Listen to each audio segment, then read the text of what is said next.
sakit sa kidney, sakit sa puso, cardiac arrest, at marami pang mga komplikasyons ang dahilan din ng pagpanaw ng veteranong news reporter na si Mike Enriquez. Si Mike Enriquez ay nakapaghatid serbisyo sa publiko bilang isang radio announcer kasama si Melo Del Prado. Host din siya para sa katarungan na investigador tuwing Sabado. At news anchor naman siya sa GMA News. Ika nga, sabi ng mga netizens, napaka-hardworking daw ni Mike Enriquez. Napakarami ding parangal ang natanggap ni Mike Enriquez sa kanyang contribution sa broadcasting. Kalaunan ay inanunsyo ni Mike Enriquez na siya ay mag-medical leave dahil mag-undergo siya ng kidney transplant.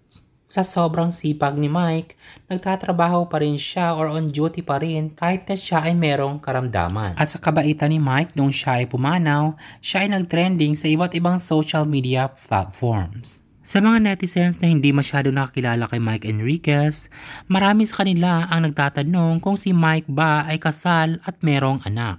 Si Mike Enriquez ay kasal sa kanyang asawa na si Elizabeth Yumping ng 29 years. 40 years na rin silang magkakilala simula noon, pero hindi sila pinalad na magkaroon ng anak.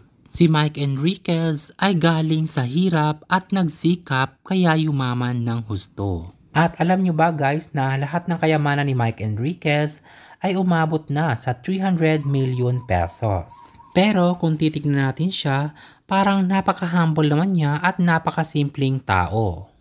Hindi rin siya mahilig magpakita ng kanyang mga luxury na mga gamit. Si Mike Enriquez ay talagang tumatak sa puso at isip ng mga Pilipino.